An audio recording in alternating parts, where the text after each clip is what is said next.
ഇത് palliative care യൂണിറ്റിന് വേണ്ടിയാ.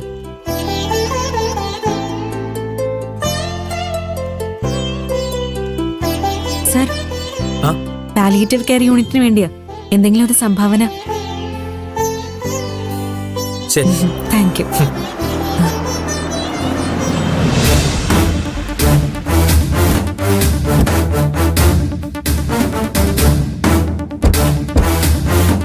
ചേച്ചി വന്നല്ലോ. അടി നടക്കാൻ ചാൻസ് ഉണ്ട്. മഹിമയാണല്ലോ, ഞാനൊന്ന് നോക്കിയിട്ട് വരാം.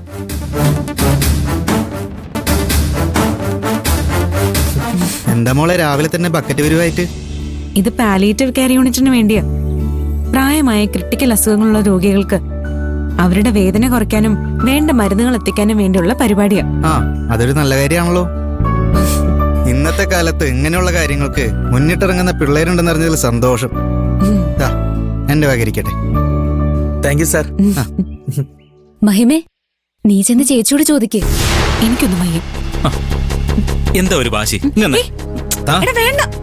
വേണ്ട. മഞ്ജു ചേച്ചി, എന്തെങ്കിലും ഒരു സംഭാവന തരാമോ? തരാം. വല്ലതും കിട്ടും. ഇങ്ങനെ വെറുതെ ബക്കറ്റുമായിട്ട് ഇറങ്ങിയാൽ മാത്രം മതിയോ? ഇതൊക്കെ നടത്താനേ ഈ സംഘടനയുടെ പെർമിഷൻ ലെറ്റർ വേണം. അതൊക്കെ കയ്യിലുണ്ടോ? എടുത്തില്ലേ? മറന്നുപോയി. നീയൊക്കെ എന്നെ നാണം കെടുത്താൻ വേണ്ടി മാത്രം ഇറങ്ങിയിരിക്കല്ലേ? ആ, വെറുതെ ഇങ്ങനെയുള്ള പരിപാടിക്കൊന്നും ഇറങ്ങിയ പോരാ. റൂൾസ് ഒക്കെ പാലിക്കണം.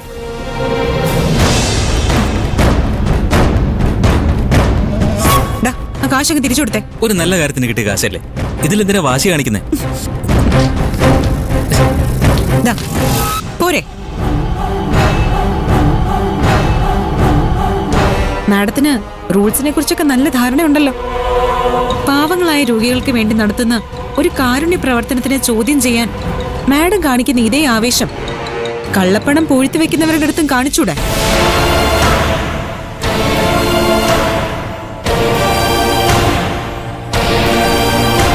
അവരുടെ വീടിന് കാവൽ നിൽക്കുന്നതിന് പകരം ആ കാശ് പിടിച്ചെടുത്തിരുന്നെങ്കിൽ ഇങ്ങനെയുള്ള പാവങ്ങളെ സഹായിക്കാനുള്ള കാശ് സർക്കാരിന്റെ ഖജനാവിൽ ഉണ്ടായേനെ.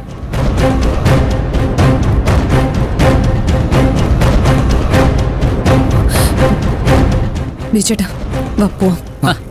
അങ്ങനെ അങ്ങ് പോയല്ലേ മാഡം. മഹിമയുടെ ചോദ്യത്തിനുള്ള ഉത്തരം പറഞ്ഞിട്ട് പോണം. ഏയ്, അവരെ ബുദ്ധിമുട്ടിക്കല്ലേ ഭീമോനെ.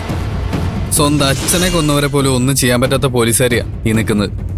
ഇവരെ കൊണ്ട് എന്ത് ചെയ്യാൻ പറ്റുമെന്നാ?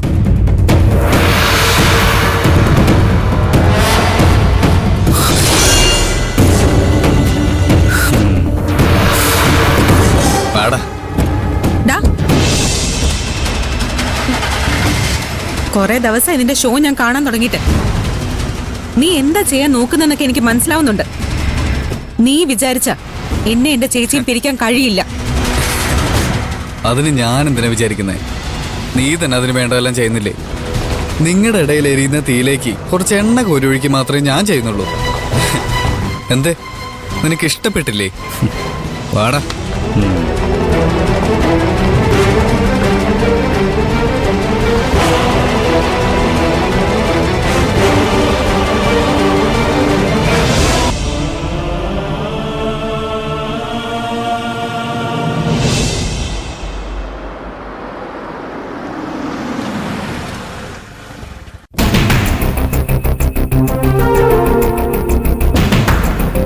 ഇതല്ല ആ ഫയലിംഗ്. ഇതാ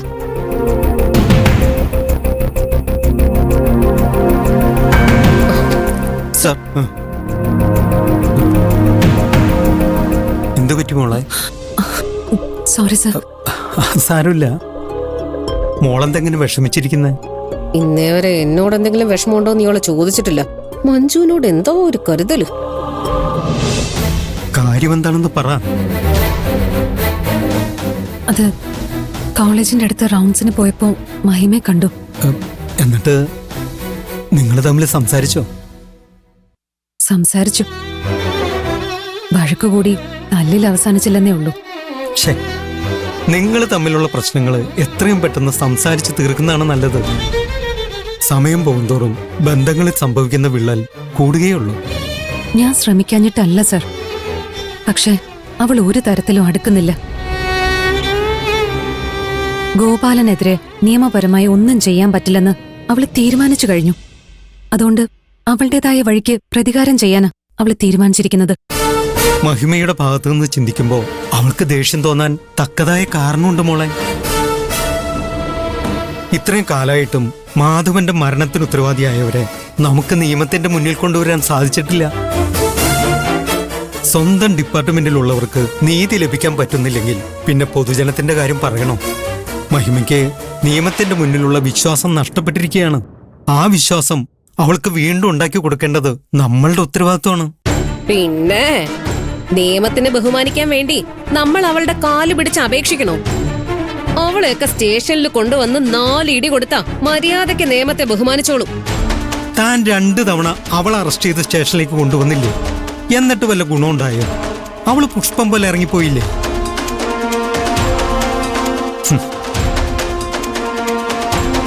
മഹിമ നല്ല ബുദ്ധിയുള്ള കുട്ടിയാണ്. പോരാത്തേന് അവളുടെ ഭർത്താവ് വക്കീലുമാണ്. അവളെ താൻ വിചാരിക്കുന്ന വഴിയിലൂടെ ഒന്നും നന്നാക്കാൻ പറ്റില്ല. എന്തായാലും മാധവൻ സാറിന്റെ കുടുംബം നല്ല ബെസ്റ്റ് കുടുംബോ. മരുമകൻ ഗുണ്ട, മകള് കള്ളി. മകനും വീട്ടിലെ കാശടിച്ചു മാറ്റി കടന്നു കളഞ്ഞവനല്ലേ. ജീവിതകാലം മുഴുവൻ സത്യസന്ധനായിട്ട് ജീവിച്ച മാധവൻ സാറിന് ഇതിനേക്കാൾ വലിയൊരു അപമാനം ഇനി ഉണ്ടാവാനില്ല. ഇവളും ഒട്ടും മോശമൊന്നുമല്ല. അനിയത്തിയും ഭർത്താവും കൂടി ചെയ്യുന്ന കുറ്റകൃത്യങ്ങള് എല്ലാം ഒളിപ്പിക്കുക ഇവളുടെ പ്രധാന പണി. ഞാൻ ഇന്നേ വരെ ഈ യൂണിഫോമിനോട് നെറികേട് കാണിച്ചിട്ടില്ല. പിന്നെന്താ നിന്റെ അനിയത്തിക്കും ഭർത്താവിനും എതിരെ നടപടിയൊന്നും നീ എടുക്കാത്തത്? ഗോപാൽജിയുടെ കാശ് കത്തിച്ചു കളഞ്ഞത് അവളാണെന്ന് നാട്ടുകാർക്കൊക്കെ അറിയാം. അവൾക്ക് അത്ര എളുപ്പത്തിൽ ലോക്കറിന്റെ അടുത്ത് വരെ എങ്ങനെ എത്താൻ പറ്റിയത്? നീ സഹായിച്ചോണ്ടല്ലേ? അല്ല. ശരി പോട്ടെ. നിന്റെ അച്ഛന്റെ കൊലപാതകത്തിൽ ഗിരിക്ക് പങ്കുണ്ടെന്ന് നിനക്ക് സംശയമില്ലേ? എന്നിട്ടെന്താ അവനെ അറസ്റ്റ് ചെയ്യാത്തത്? ഗിരിയേട്ടനെതിരെ തെളിവൊന്നുമില്ല. തെളിവ് കിട്ടണമെങ്കിൽ മര്യാദയ്ക്ക് അന്വേഷണം നടത്തണം. അതെങ്ങനെയാ? കൊലപാതകം നടത്തിയവന്റെ കൊച്ചിനെ പേറി നടക്കുന്നവള് കേസ് അന്വേഷിക്കാൻ നടന്ന എന്തെങ്കിലും തുമ്പ് കിട്ടൂ? കിട്ടുന്ന തെളിവ് കൂടി നശിപ്പിക്കേ ഉള്ളൂ. അനിതേ മതി. ഇവള് കൂടെ ജോലി ചെയ്യുന്ന ഒരു സ്ത്രീയാണെന്നുള്ള പരിഗണന കൊടുത്തില്ലെങ്കിൽ കുഴപ്പമില്ല. കുറഞ്ഞ പക്ഷം ഒരു പ്രഗ്നന്റ് ആണെന്ന പരിഗണന കൊടുത്തൂടെ? ഞാൻ പരിഗണന കൊടുത്തില്ലെങ്കിൽ എന്താ? നിങ്ങളെല്ലാവരും കൂടി ആവശ്യത്തിൽ കൂടുതൽ കൊടുക്കുന്നുണ്ടല്ലോ.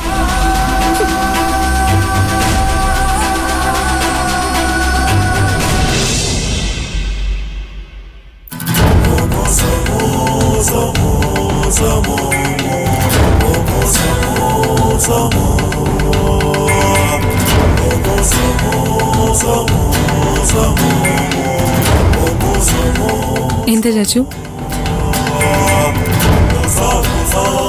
വന്ന ദിവസം പോലെ ഞാൻ കാണുന്ന ഒരു പണിയെടുക്കാതെ ഇങ്ങനെ മഹാറാണി പോലെ കിടന്നോളും. ഇവളൊക്കെ എന്തിന്റെ അഹങ്കാരമായി കാണിക്കുന്നെന്ന് എനിക്ക് മനസ്സിലാവാത്ത. ഗോപാലേട്ടനെ അവളെ തലേ കയറ്റി വെച്ചിട്ടുണ്ടല്ലോ. സഞ്ജുവിന് ഉത്തരവാദിത്തമുള്ളവനായി മാറ്റി പേരെക്കുട്ടിയെ ചുമക്കുന്നവളാണ് എന്നൊക്കെ പറഞ്ഞു. അതൊക്കെ കേട്ടപ്പോ കുറച്ച് അഹങ്കാരം തലേ കയറി കാണും. ചാച്ചു, ഒരു കപ്പ് കോൾഡ് കോഫി ഉണ്ടാക്കി കൊണ്ടുവന്ന് തരാവോ? ഐസ് കൂട്ടിയെടുത്തോളൂ. നീ ആരാന്നാ നിന്റെ വിചാരം? ഞങ്ങളോടൊക്കെ ഓർഡർ ചെയ്യാനും മാത്രം വലിയ ആളായി എന്ന തോന്നല് നിനക്കുണ്ടോ? അങ്ങനെയൊന്നും ഞാൻ പറഞ്ഞില്ലല്ലോ ശാലിനി. എന്തിനാ വെറുതെ എഴുതാപ്പുറം വായിക്കുന്നത്? എന്താ ഇവിടെ ഒരു ബഹളം? എനിക്ക് ഐസിട്ടൊരു കോഫി കുടിക്കണമെന്ന് ഒരു കൊതി തോന്നിപ്പോയി. പ്രഗ്നന്റ് ആവുമ്പോ ഇങ്ങനെയുള്ള മോഹങ്ങളൊക്കെ ഉണ്ടാവുന്നത് സ്വാഭാവികമല്ലേ? ഞാൻ സ്നേഹത്തോടെ ചാച്ചുവിനോട് അതൊന്നും ഉണ്ടാക്കി തരുമെന്ന് ചോദിച്ചപ്പോ ഇവർക്കത് അപമാനിക്കുന്നത് പോലെ തോന്നി. ഇവിടെ കൊതി കൊണ്ട് ചോദിച്ചല്ലേ? അത് ഉണ്ടാക്കി കൊടുക്കുന്നതിന് പകരം ഇവിടെ മാനസികമായിട്ട് തകർക്കാൻ നോക്കണം വേണ്ടത്. ഇവക്ക് സ്വന്തമായിട്ട് ജോലി ചെയ്യാനും പറ്റില്ല, ബാക്കിയുള്ളവരൊക്കെ അങ്ങ് ഭരിക്കാൻ വരികയും ചെയ്യും. അതിലിപ്പോ എന്താ തെറ്റ്? അല്ലെങ്കിൽ ഇവളെന്തിനാ ജോലി ചെയ്യുന്നത്? ഇവള് പ്രഗ്നന്റ് അല്ലേ?